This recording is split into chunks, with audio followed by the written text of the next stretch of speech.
My name is Amelia. Just 2 weeks before what was supposed to be the most magical day of my life, I discovered a cold, stark note on my parents' kitchen counter. It simply read, "Wedding's off. Expect a call from our lawyer."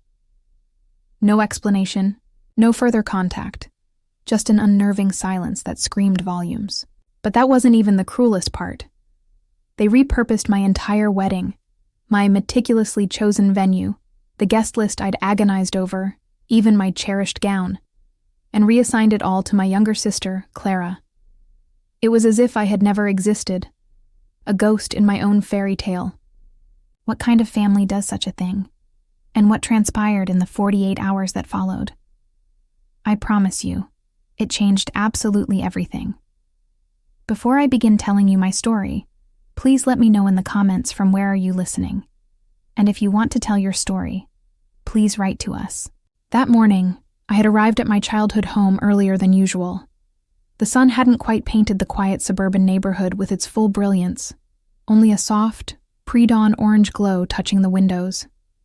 My plan was simple: drop off the final cake samples and the newly printed invitations before heading to work.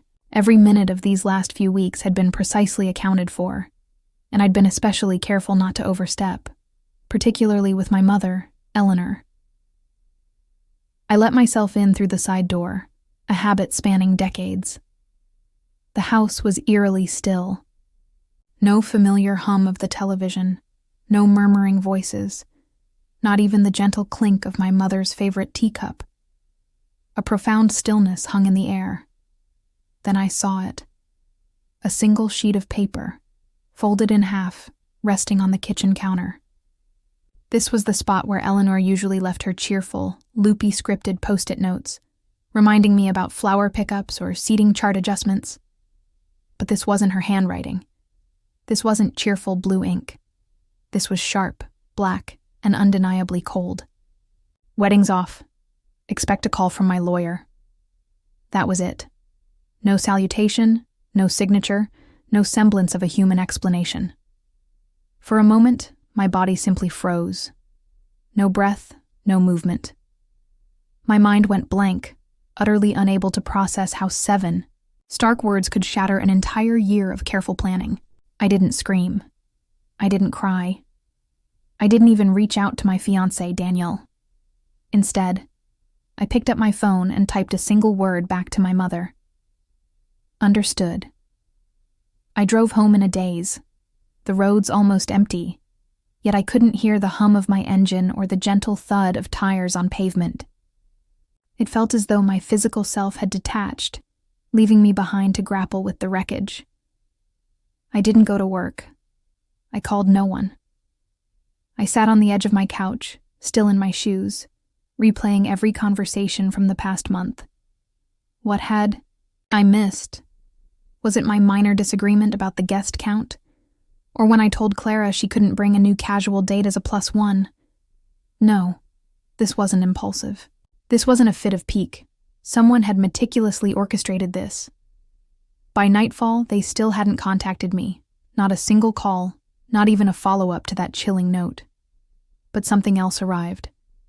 A message from my cousin, Brenda, popped up on my screen. "Hey, I think this was meant for someone else, but it showed up in my email. You should see it." Attached was a screenshot of a group chat titled Redwood Family Celebration Adjustments. My heart hammered as I scanned the names. Eleanor, Marcus, Clara. They had been planning a completely restructured event. The same breathtaking venue, the same carefully curated guest list, just with Clara and her new fiancé, Adam, at the center. Clara, my younger sister recently engaged, was now the unsuspecting star of what was once my day. The florist's invoice had been updated, my name meticulously scrubbed. The photographer's new draft timeline listed Clara and Adam as the couple. I wasn't merely removed, I was replaced. I stared at the screen, reading the same message repeatedly. Clara had even joked in one message, "At least now the photos will be cute." My mother had replied with a heart emoji. My fingers trembled. My vision blurred, not from tears, but from a profound, icy fury. the kind that only surfaces when someone peels your skin off slowly, all while smiling directly into your face. The most agonizing part was that I had entrusted them with everything, managing the venue, handling the deposits, controlling the accounts, and scheduling. They were family, after all. They had insisted it was easier that way, a twisted irony, as it made it easier to erase me. I recalled my mother's insistence on a neutral dress. "Something simple," she'd said, "so you don't overshadow the room." Or my father, Marcus, assuring me he'd handle the final payments. "Don't worry, sweetie, we've got it covered." But this wasn't about cost. It wasn't about preferences or logistical snags. This was deliberate. They hadn't just pulled the rug out from under me. They'd wrapped me in it, dragged me out the door, and then replaced me with a cheerful smile. And they hadn't anticipated a fight. They had gravely miscalculated. I opened a new folder on my laptop, labeling it, "For the Record." Screenshots, receipts, messages. One by one, I began dragging every piece of evidence into it. No one would believe me without proof. But I wasn't doing this to convince anyone else. I was doing it to protect myself, from this day forward. Because now I understood something that should have been blindingly obvious long ago. They never intended to share the spotlight with me. I was merely a placeholder until someone better came along. As I watched that digital folder begin to swell with evidence, my voice emerged, barely a whisper. They think I won't fight. That's the only part they got wrong. I hadn't always stayed silent. I used to fight back, until they painstakingly taught me it wasn't worth it.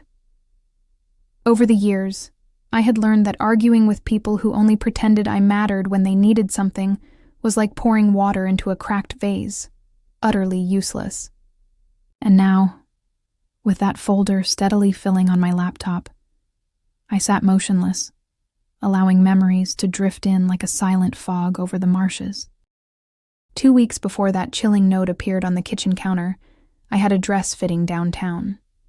It was at the very boutique Eleanor had insisted we use, the same one she'd proudly boasted about visiting when she was my age. I was nervous, that day. Not about the dress itself, but because I knew Eleanor wouldn't show. She had already begun pulling back, canceling calls, skipping vendor meetings. Yet I clung to the desperate hope that maybe, just maybe, this moment would bring us back together. She didn't come, but someone else did. Clara. She strolled in late, latte in hand, feigning surprise. "Oh, I didn't know you were here today," she chirped, flashing that rehearsed smile I'd seen her use on waiters and gym trainers.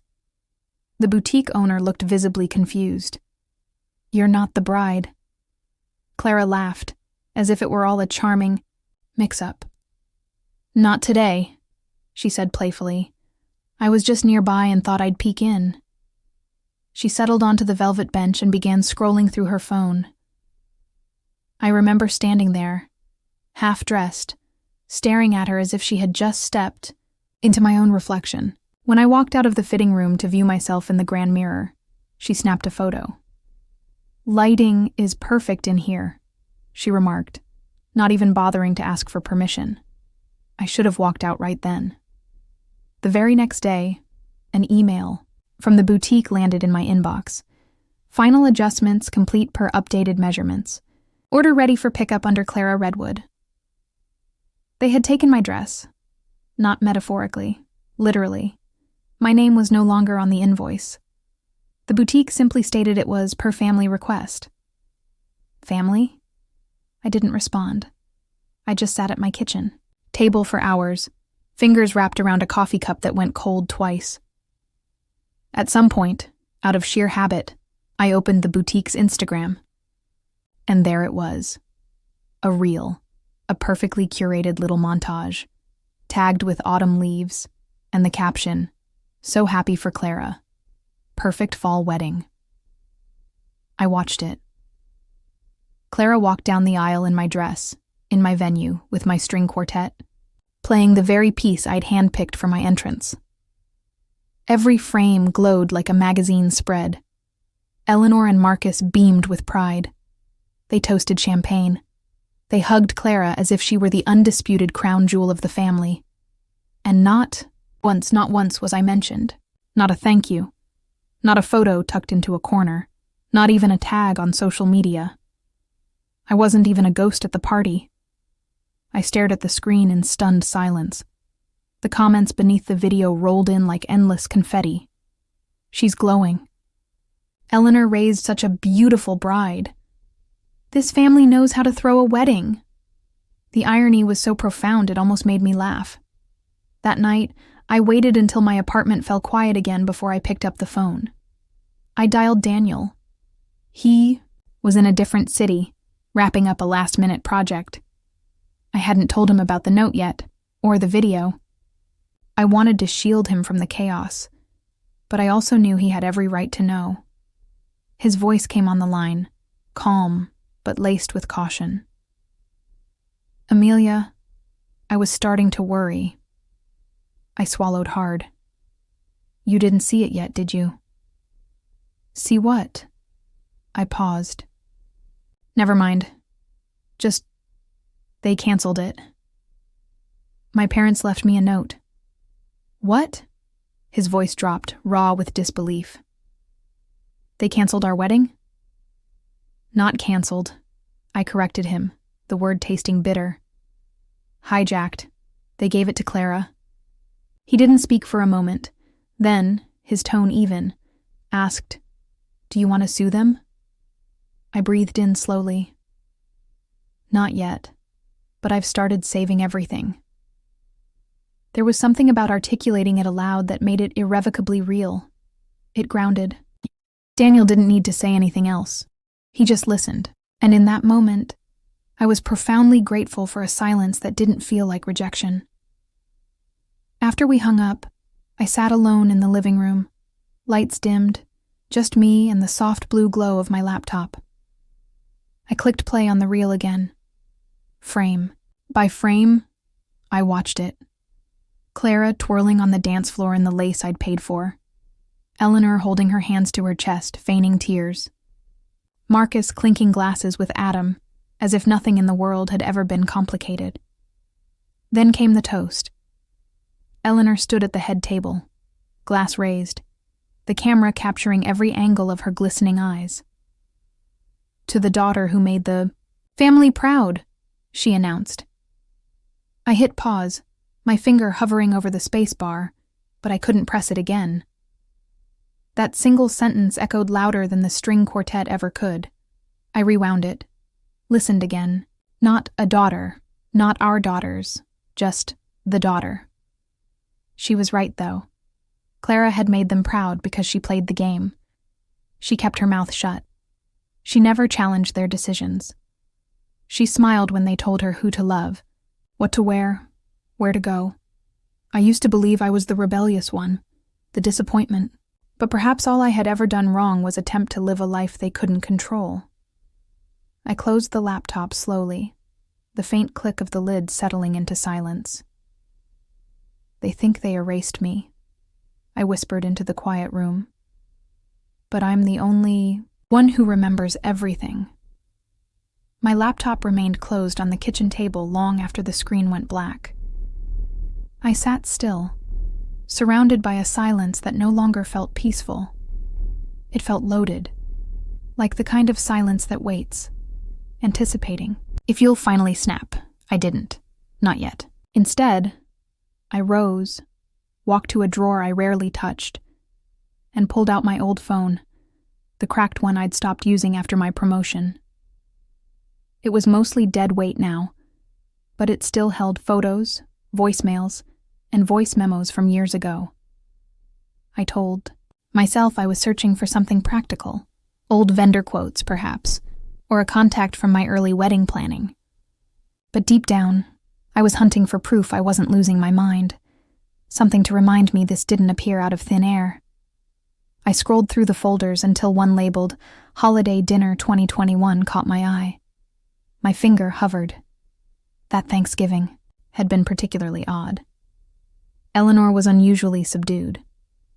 Clara kept prattling on about a marketing job she hadn't even accepted yet.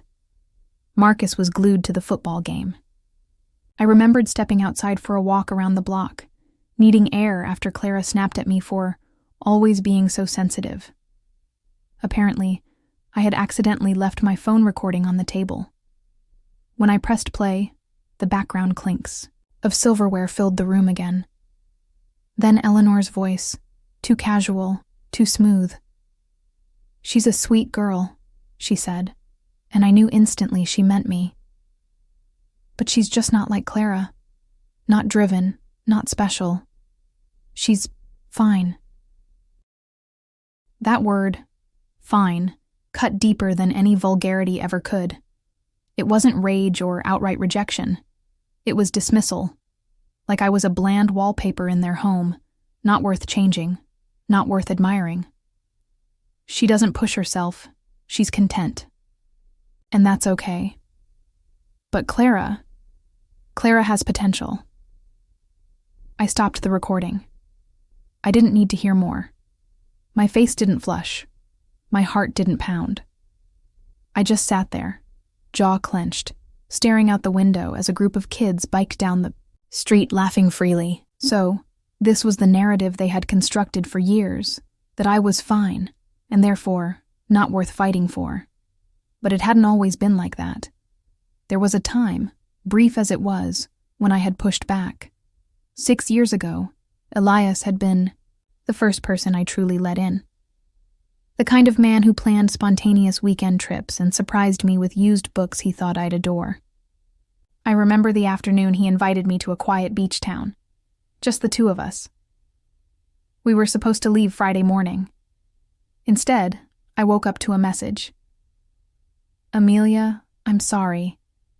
I can't do this. I think your family was right. I'm not enough. No fight. No second chance. Just silence after that." For years, I believed he had simply fallen out of love. Maybe found someone easier. But as I sat now, the words from that old voicemail echoed differently. My family was right. He didn't say, "You were wrong." He said they were right. Back then, I couldn't accept it, so I buried it. Never told anyone. Not even Daniel. I reached for my water glass and stared at the condensation trail it left on the table. I wasn't crying. There weren't any tears left for this version of myself. Instead, I stood and walked to the cabinet above, the fridge. That's where I kept the documents. The mortgage I'd signed alone, the receipts from the wedding venue, a printed spreadsheet Eleanor had insisted on managing to keep things in order, she had said. Every page I pulled confirmed something far deeper than mere mismanagement. This wasn't chaos. It was strategy. The kind that erased me slowly, so by the time I noticed, I'd already vanished. They'd taken my wedding, my voice, my dress. What else had they stolen in the name of family? The worst part wasn't what I found. It was how easy it was to find. A clean sweep. No record of deposits made under my name. No recognition of my work. The guest list, edited weeks ago, had my email address removed. The floral arrangements were now listed under Clara R. My entire presence scrubbed. I whispered the question again as I sat back down, a whisper that no longer felt rhetorical. What else have they taken? And for the first time, I didn't feel guilty for asking. That moment of stillness was shattered by the sharp ring of my phone. An unknown number. I usually let those go.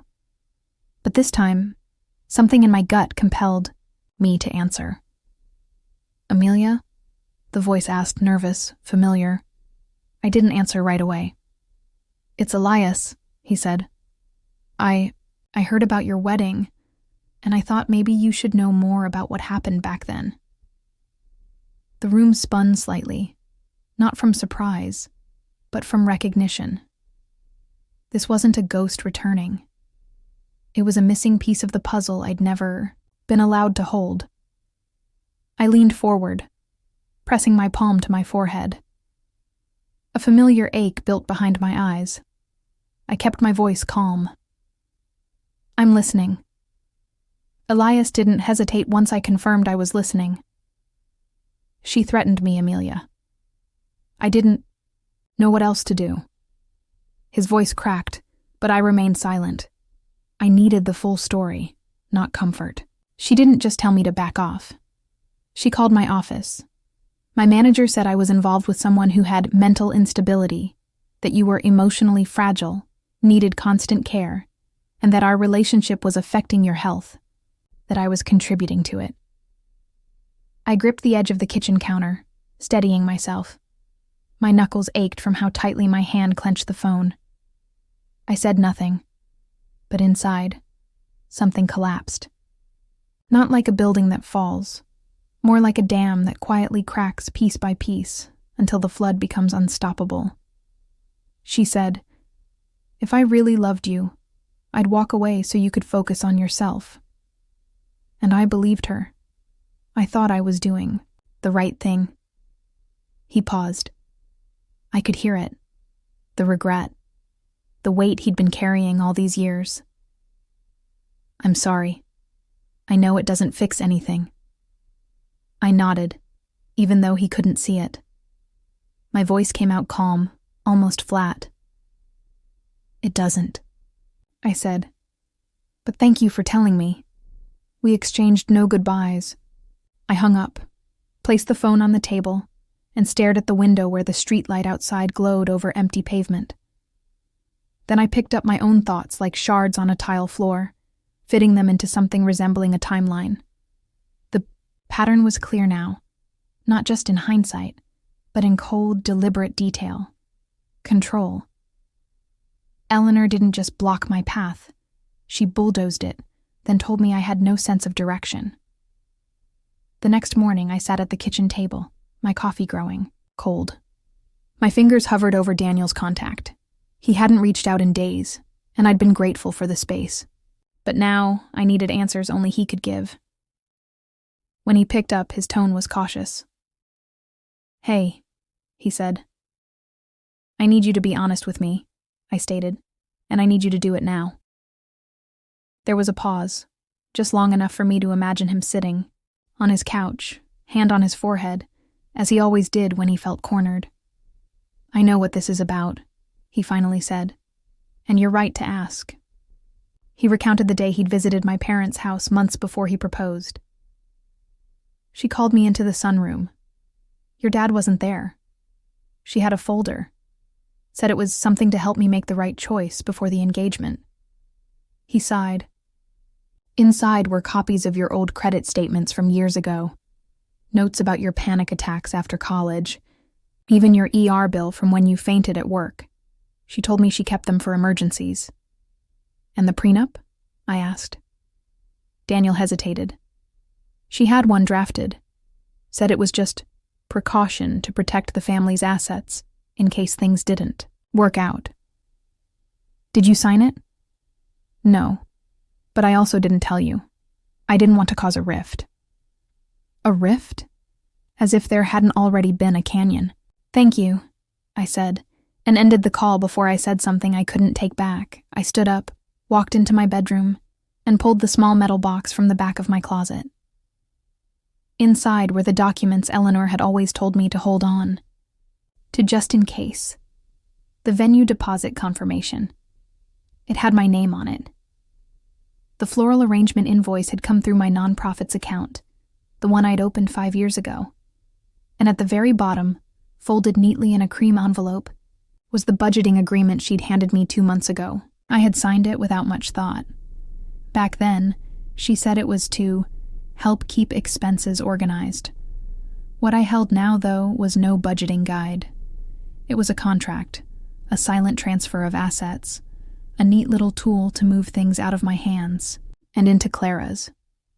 I stared at the signature line, mine, above a line that read, "Authorized financial reassignment for family redistribution purposes."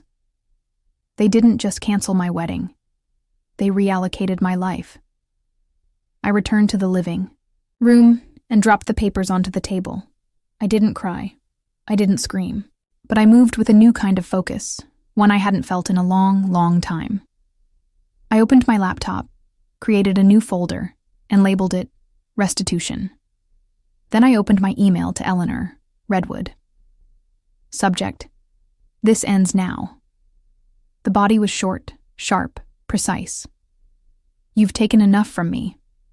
If you continue, I will take back everything.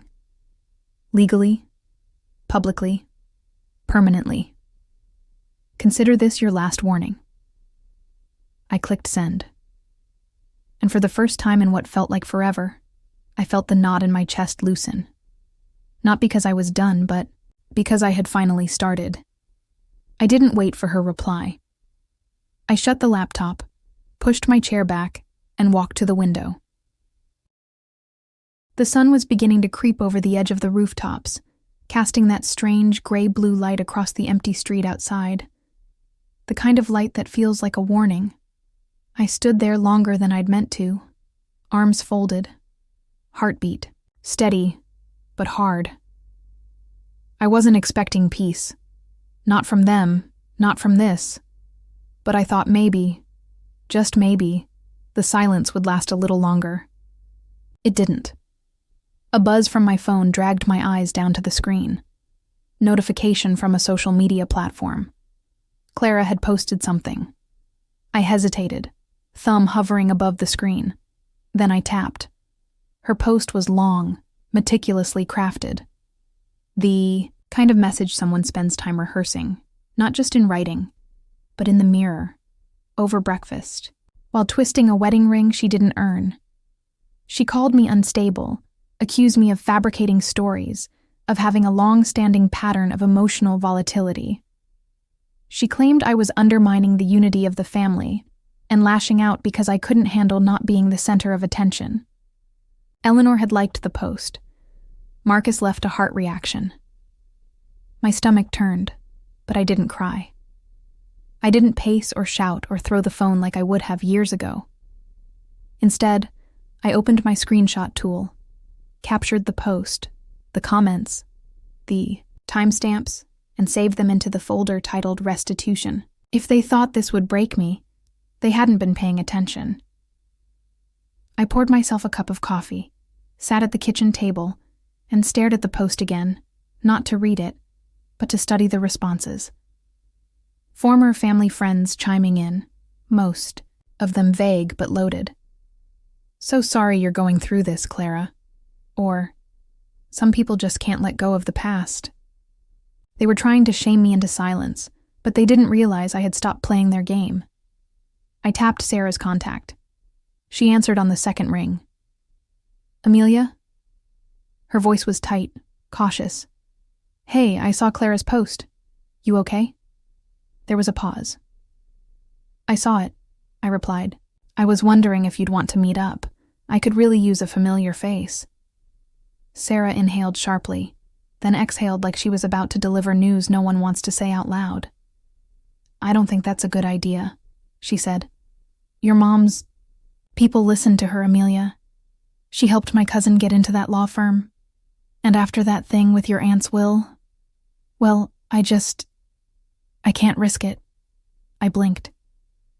No hard feelings, she added quickly. It's just complicated. I thanked her anyway, hung up and sat there for a while, letting that moment settle, not as betrayal, but as confirmation. Eleanor's power didn't stop at the front door. It ran through the veins of this town like a quiet current no one dared swim against. I took my time that afternoon, did the dishes, cleaned the bathroom, watered the succulents by the windowsill, letting the silence stretch, not out of avoidance, but because I needed the space to think without their noise. At dusk, I picked up the phone again. This time, I called Clara. She answered like she'd been expecting it. Finally decided to talk. I'm only going to say this once, I said, keeping my voice low and even. Take down the post. There was a beat of silence, then laughter. Not the amused kind, the mean kind, the kind she used in high school when she knew she had backup. You can't seriously think anyone believes you now, she said. You sound paranoid. Just like Well, just like Mom said, I'm not asking for belief, I countered. I'm asking for space. If you keep this up, I won't stay quiet, and I won't just defend myself. I'll dismantle every version of this family you're clinging to. Is that a threat? She snapped. No, I said. That's a boundary. The difference is I'll keep mine. Whether you keep yours is up to you. I ended the call before she could respond. 2 hours later, as the sky dimmed into a soft purple haze, there was a knock at my door. I wasn't expecting anyone. I checked the peephole. A man in uniform holding an envelope. Courier delivery for Amelia Stone. I signed, thanked him, and closed the door. The envelope was heavy, thick paper. I sat on the couch, slid a finger under the seal, and pulled out a neatly folded document. Legal notice of removal, beneficiary revocation. The language was formal, cold, bullet-pointed. As of this date, Amelia Stone is hereby removed from all family estate considerations, including property, financial trusts, and personal assets managed by the Redwood Family Trust. No reasons listed. At the bottom, in clean, slanted ink, was a single closing line. As of now, you are no longer considered part of this family's future. I stared at it, felt no rush of heat, no bile at the back of my throat, just a long, slow breath leaving my chest. I folded the paper carefully, set it on the table next to the screenshots, then stood up and walked toward my desk. They thought they'd buried me, but all they'd done was draw a line. And for the first time in my life, I was ready to step over it. I didn't sit down right away. My legs carried me to the cabinet across the room, the one I'd avoided opening since last winter. On the top shelf, behind a stack of old holiday cards and unopened scented candles, sat a worn black binder and a hard drive labeled Finances, Backup. I laid them both on the kitchen table and opened my laptop. There were 2 versions of myself stored inside that spreadsheet. The woman they saw, scattered, unfocused, always a step behind. And the woman they didn't. Meticulous, prepared, quiet, because she knew numbers never needed to shout. It took nearly 3 hours to go line by line. I revisited every digital payment Clara ever requested with the word urgent, every bank draft where I covered their utilities, just until Dad's bonus clears, every florist receipt from the venue they claimed I hadn't paid for. By the time I was done, the total sat just above $38,000. I printed the pages, slipped them into plastic sleeves, and filled the binder. Then I labeled it Ledger of Record. I wasn't building a case. I was building a wall they couldn't pretend not to. See. Around noon the next day, I stepped out for a walk just to clear my head. I didn't get 2 blocks before my phone vibrated. Logan failed. Shared cloud storage folder. Redwood family planning. Another buzz followed. Access revoked. Joint. Household account. I stopped in my tracks. The sidewalk felt narrower somehow. The world didn't tilt. It just clarified. I called the bank immediately, pressing 0 until I reached a human. I need to confirm activity on an account I co-managed, I said, giving the details flatly. The representative pulled it up. There was a change submitted last night, she said. A power of attorney form from Mr. Marcus Redwood revoking your co-ownership. Was it notarized? I asked. Yes, ma'am. Then you'll need to see my file, I said. I'm sending over documents now. Until you sort this out, freeze the account. That money is in dispute. She hesitated, but my tone didn't. Within 20 minutes, the freeze was confirmed. I didn't feel triumph. I felt something sharper, like setting a bone that had healed crooked and finally snapping it into place. Back home, I made another folder. Titled it, In Case of Public Denial. Inside, it went everything that proved my version of this story wasn't a narrative. It was a timeline. Text messages from Clara promising repayment. Email threads with Eleanor discussing shared costs. Digital contracts signed under my name for venue services now credited to them. I didn't plan to post them, but I wanted them ready. People like my family didn't fear confrontation. They feared being unmasked, not with emotion, but with receipts, and that was the one thing I'd always kept. I closed the laptop, stood up, and made tea. The act was simple, mundane even, but it steadied me. My hands didn't shake as I poured. My breath didn't hitch when I sat back down. I wasn't waiting for them to fix it anymore. I wasn't even waiting for justice. I was laying brickwork. At 8:17 p.m., my phone rang. It was an unknown number, but I recognized the area code. My old banker's office. I answered on the second ring. Ms. Stone? Yes. This is Bethany from Sterling Financial. I think it would be best if you came in tomorrow. We received a document this morning. It lists your signature, but something about it didn't sit right with me. What kind of document? It references property reassignment, partial title transfer on a home under the Redwood family umbrella. We flagged it because you're existing. File shows no prior authorization. My chest didn't tighten. My voice didn't rise. Do you still have it? Yes, we do. Keep it secure. I'll be in at 9 She paused. You'll want to bring any legal paperwork that contradicts what we received. I looked at the binder sitting on my kitchen table. I've got plenty. After the call, I turned off all the lights except one over the sink. I stood there for a moment, the glow catching the edge of the binder spine. They taught me to be polite, to not raise my voice, to apologize even when I wasn't wrong. But they never taught me what to do when I stopped caring what they thought. And now they'd picked the wrong thing to forge. Morning broke with the kind of chill that didn't come from the weather. My shoes echoed through the office lobby, muted by the heavy carpet, but my steps were precise. I'd worn navy, clean, professional, forgettable. I didn't need to stand out today. I needed to stand tall. At 9:26 a.m., our front desk buzzed. Amelia? Sarah, the receptionist, called across the open space. There's a delivery for you. I turned toward her just as a man in a gray blazer stepped into view, holding a document tube and a clipboard. Amelia Stone? He asked, expression neutral. I nodded. You've been served. He placed the envelope in my hands, had me sign, and left before I could say a word.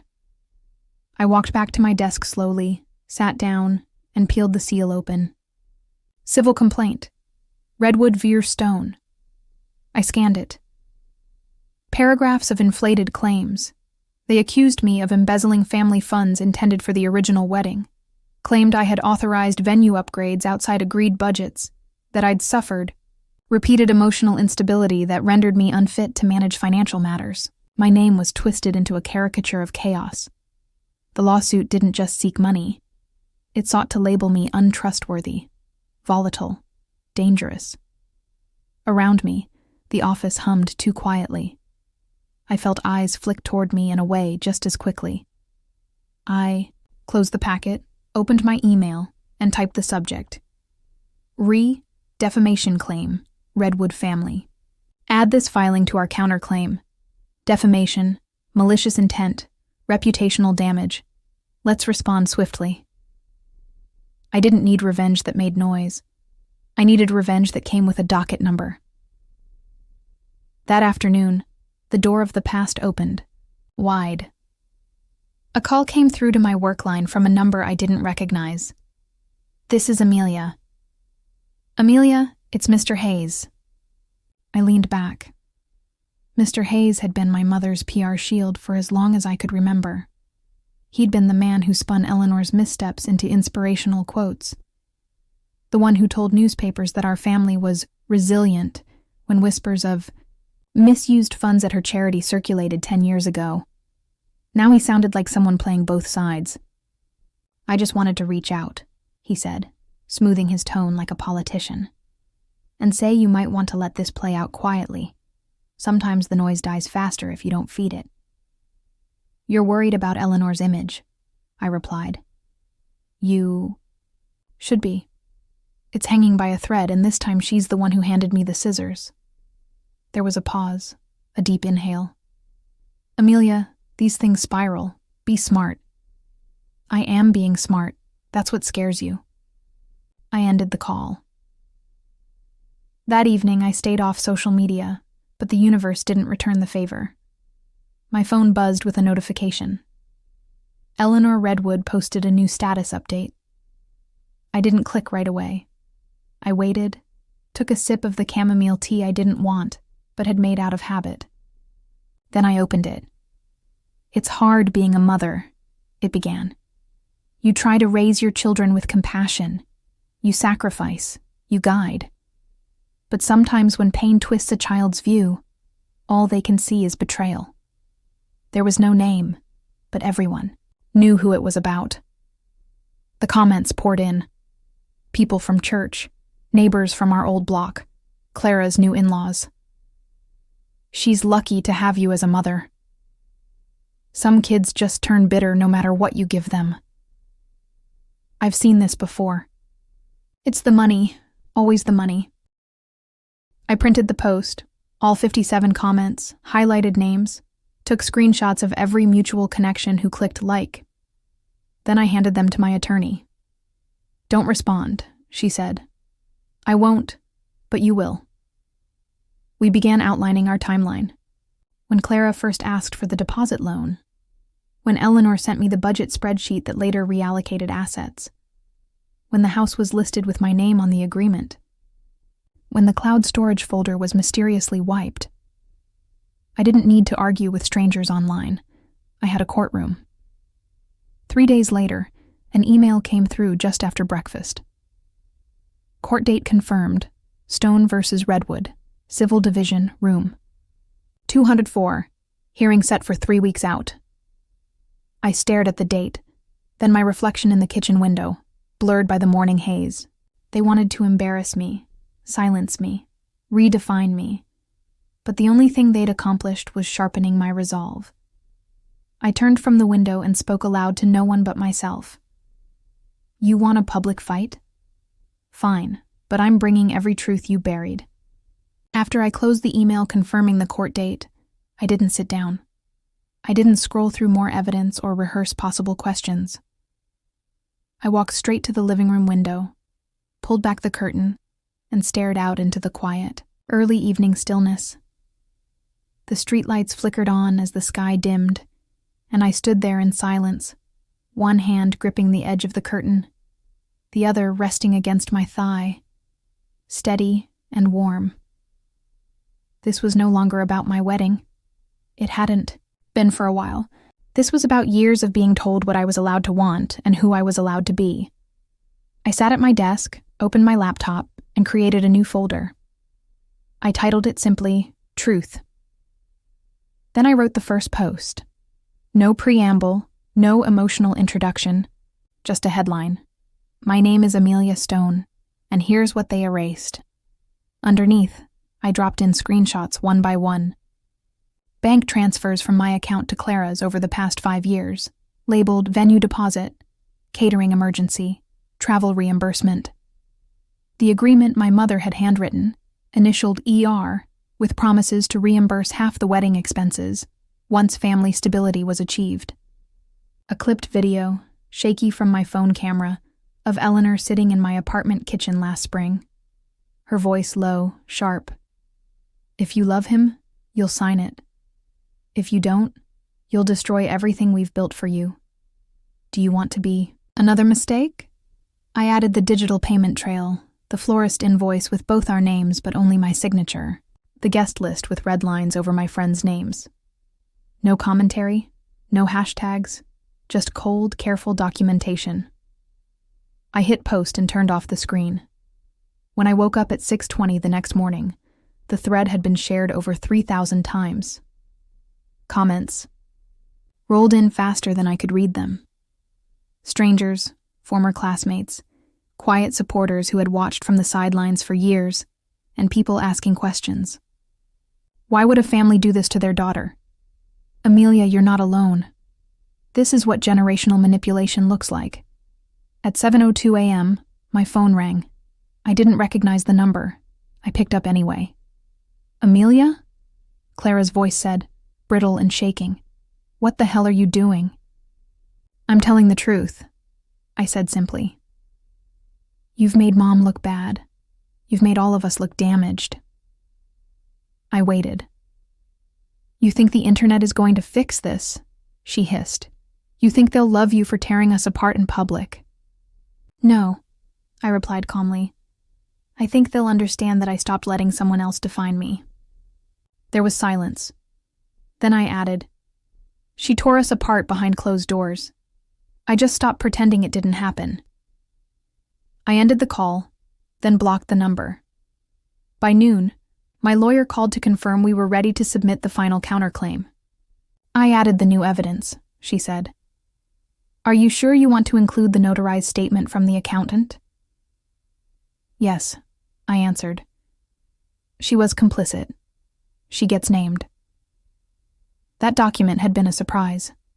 An old family accountant had come forward quietly after reading my post. She had resigned years ago, citing health reasons. In her notarized letter, she confirmed that Eleanor had rerouted donations meant for a charity account set up under my name into a separate trust controlled solely by her and my father. She included dates, transfer logs, even scanned copies of altered receipts. This wasn't just an ugly divorce from my family. It was financial fraud, on paper, in ink, and all of it had my name tied to it without my consent. The updated counterclaim listed breach of fiduciary duty, financial misrepresentation, emotional distress, unjust enrichment. We printed it on ivory stock and had it hand-delivered. I didn't check the social media platform again that day. But that night, as I lay in bed, my phone buzzed once more. This time, from an unknown number. I didn't answer. Instead, I opened the screenshot folder and scrolled through them one by one until my breathing evened out. The next morning arrived with a steady drizzle. I dressed in a slate gray blouse, hair pulled back, heels low but firm.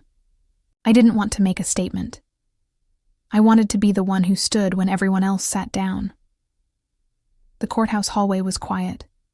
Pale green walls, long benches. Clara was already seated near the far end, her lawyer beside her. She looked up when I entered, but said nothing. Eleanor stood near the wall, arms crossed, avoiding my eyes entirely. A man with a press badge stepped forward. "Ms. Stone," he asked quietly, "do you have anything you'd like to say before we go in?" I looked past him through the door that would open onto rows of polished seats, recorded testimony, and legal arguments. Then I met his gaze. "Just this," I said. "When someone tells you silence is love, they're usually trying to keep you from speaking." The courtroom doors opened with the kind of hush that follows a storm, not precedes one. A bailiff called our case, and I stepped forward with my attorney beside me, heart steady, breath deliberate. I wasn't trembling.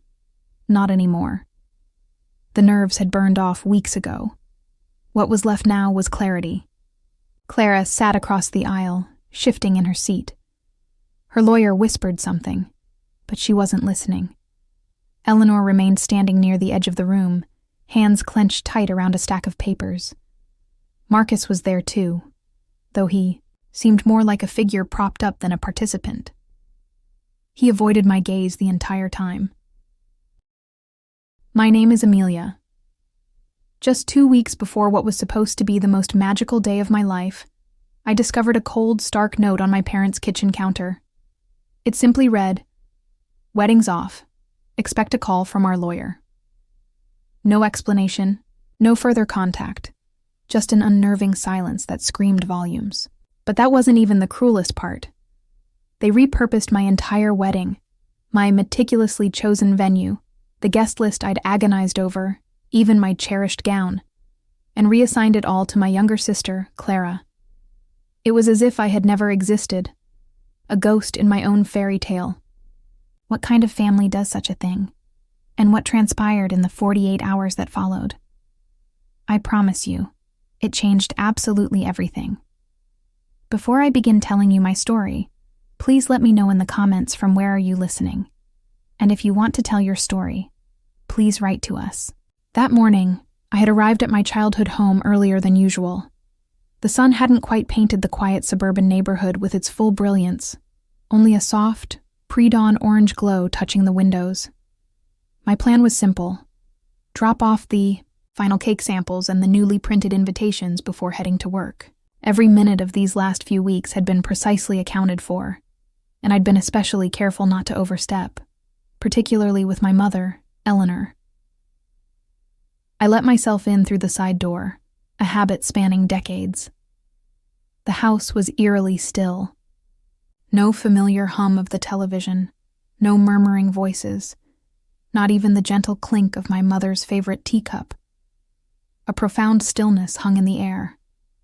Then I saw it. A single sheet of paper, folded in half, resting on the kitchen counter. This was the spot where Eleanor usually left her cheerful, loopy scripted post-it notes, reminding me about flower pickups or seating chart adjustments. But this wasn't her handwriting. This wasn't cheerful blue ink. This was sharp, black, and undeniably cold. Wedding's off.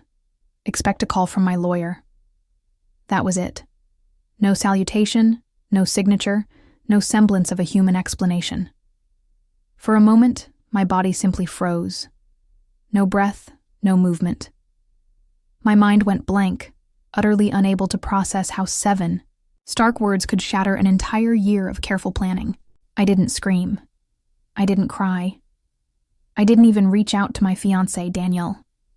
Instead, I picked up my phone and typed a single word back to my mother. Understood. I drove home in a daze, the roads almost empty, yet I couldn't hear the hum of my engine or the gentle thud of tires on pavement.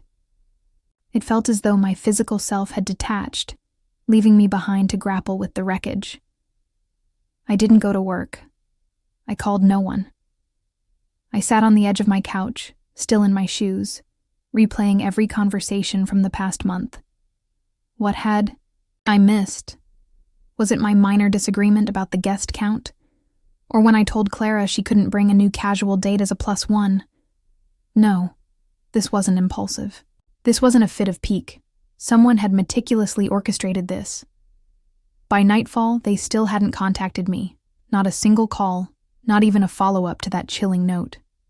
But something else arrived. A message from my cousin, Brenda, popped up on my screen. Hey, I think this was meant for someone else, but it showed up in my email. You should see it. Attached was a screenshot of a group chat titled Redwood Family Celebration Adjustments. My heart hammered as I scanned the names. Eleanor, Marcus, Clara. They had been planning a completely restructured event. The same breathtaking venue, the same carefully curated guest list, just with Clara and her new fiancé, Adam, at the center. Clara, my younger sister recently engaged, was now the unsuspecting star of what was once my day. The florist's invoice had been updated, my name meticulously scrubbed. The photographer's new draft timeline listed Clara and Adam as the couple. I wasn't merely removed, I was replaced. I stared at the screen, reading the same message repeatedly. Clara had even joked in one message, "At least now the photos will be cute." My mother had replied with a heart emoji. My fingers trembled. My vision blurred, not from tears, but from a profound, icy fury. The kind that only surfaces when someone peels your skin off slowly, all while smiling directly into your face. The most agonizing part was that I had entrusted them with everything, managing the venue, handling the deposits, controlling the accounts and scheduling. They were family, after all. They had insisted it was easier that way, a twisted irony, as it made it easier to erase me. I recalled my mother's insistence on a neutral dress. "Something simple," she'd said, "so you don't overshadow the room." Or my father, Marcus, assuring me he'd handle the final payments. "Don't worry, sweetie, we've got it covered." But this wasn't about cost. It wasn't about preferences or logistical snags. This was deliberate. They hadn't just pulled the rug out from under me. They'd wrapped me in it, dragged me out the door, and then replaced me with a cheerful smile. And they hadn't anticipated a fight. They had gravely miscalculated.